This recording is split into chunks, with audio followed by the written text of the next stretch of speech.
How to make SMM proposal for client. Client के लिए किस तरीके से प्रपोजल बनाएं, आपके प्रपोजल में क्या क्या चीजें मेंशन होनी चाहिए, सब कुछ मैं आपको इस वीडियो में डिटेल में बताने वाला हूं। इसके अलावा जो लोग इस वीडियो को लास्ट तक देखेंगे उनको बीच में वीडियो में सरप्राइज भी मिलने वाला है और उससे आपकी बहुत ज्यादा हेल्प होने वाली है, तो वीडियो को लास्ट तक जरूर से देखना।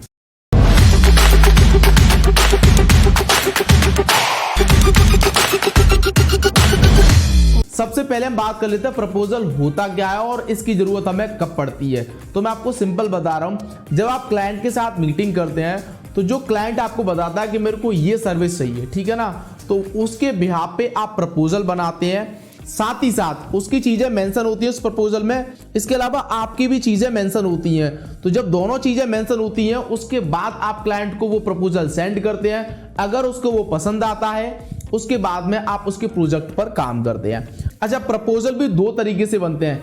पहला तरीका ये होता है कि आपने सिर्फ और सिर्फ काम वाला जो उसको चाहिए बेसिकली और आप किस तरीके से उसको डिलीवर करेंगे ये बना दिया आपने और उसको सेंड कर दिया, दैट इज प्रपोजल। इसके अलावा दूसरा जो बनता है वो बनता है कॉन्ट्रैक्ट या एग्रीमेंट, ठीक है ना, तो उसको आप सेकंड टाइम पे भेजते हैं। जब वो प्रपोजल एक्सेप्ट कर लेता है उसके बाद कॉन्ट्रैक्ट और एग्रीमेंट भेजते हैं आप, जहां पे आपका टर्म एंड कंडीशन होता है, किस तरीके से प्राइस लेंगे, वो सारी चीजें वहां पे मेंशन होती हैं। अब स्मार्ट लोग क्या करते हैं कि प्रपोजल और कॉन्ट्रैक्ट एक साथ भेज देते हैं, जिससे क्या है कि क्लाइंट का भी टाइम बच जाता है और आपका भी बार बार भेजने का टाइम बच जाता है। कॉन्ट्रैक्ट और प्रपोजल अलग अलग तब भेज जाते हैं जब कोई बहुत बड़ी कंपनी होती है, जब बहुत बड़ी कंपनी के साथ आप डील कर रहे होते हैं तब, लेकिन वैसे नॉर्मली कॉन्ट्रैक्ट और प्रपोजल आप एक साथ भेज सकते हैं। अच्छा, कॉन्ट्रैक्ट क्या होता है ये भी समझ लेते हैं। कॉन्ट्रैक्ट कहिए या आप एग्रीमेंट कहिए, दोनों एक ही बात होती है। यहां पे आप सारी चीजों को मेंशन करके रखते हैं, आपकी कंपनी की टर्म एंड कंडीशंस क्या है, पेमेंट आप किस तरीके से एक्सेप्ट करेंगे, इसके अलावा कितने फेजेस में आपका पेमेंट रहेगा, साथ ही साथ आपके वहां पे ये भी मेंशन करते हैं रिटर्न एंड पॉलिसी। वो सारी चीजें आप बेसिकली कॉन्ट्रैक्ट पे मेंशन करते हैं और वो क्लाइंट को सेंड करते हैं, ठीक है ना। तो ये होता है आपका कॉन्ट्रैक्ट। अब ये काम आप अलग अलग ना करते हुए प्रपोजल और कॉन्ट्रैक्ट को एक साथ बना करके सेंड कर सकते हैं।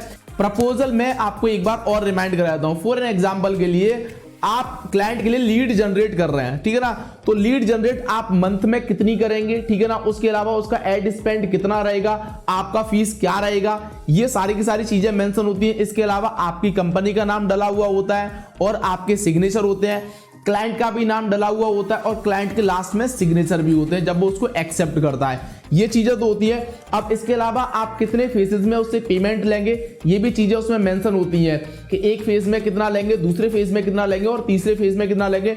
इसके अलावा मंथ का भी साइन होता है कि मिनिमम से मिनिमम मेरे को 3 मंथ चाहिए आपका रिजल्ट लेकर के आने के लिए। इसके अलावा आपके अगर आप रिजल्ट लेकर के नहीं आ पाते हैं तो आपके रिटर्न पॉलिसी क्या होगी, ये सारी की सारी चीजें भी आप मेंशन करके रखते हैं। अच्छा, यहाँ पे ये चीज कोई फिक्स नहीं होती है, टर्म एंड कंडीशन वो आप अपने बिहाफ पे बनाते हैं, आप किस तरीके से सूटेबल है उसके बिहाफ पर आप अपनी टर्म एंड कंडीशन बना सकते हैं। मेरी कंपनी का टर्म एंड कंडीशंस अलग है, आपका हो सकता है अलग हो सकता है। अब जैसे कि मैं थोड़ा सा एग्जांपल भी देता हूं, जैसे कि मैं अपना रिफंड पॉलिसी बता दूं, जैसे कि फॉर एग्जांपल के लिए मैं क्लाइंट से चार्ज कर रहा हूं 1 लाख रुपए पर मंथ, ठीक है ना, तो मैं उसको क्लियर तरीके से बोलता हूं कि अगर मैं 2 मंथ के अंदर अंदर आपका आरओआई पॉजिटिव वे में नहीं लेकर के आया, फिर उसके अलावा जब तक मैं आपका आरओआई पॉजिटिव वे में नहीं लेकर के आऊंगा तब तक मेरा जो सर्विस फीस है वो बिल्कुल फ्री रहेगा, ठीक है ना। उसके लिए मैं आपसे कोई सर्विस फीस नहीं लूंगा, आपका जो भी एड स्पेंड हो रहा है वो आप मेरे को पे करें, इसके अलावा आप मेरी खुद की सर्विस फीस पे ना करें अनटिल एंड अनलेस जब तक मैं आपका आरओआई पॉजिटिव ना कर दूं तब तक, ठीक है ना।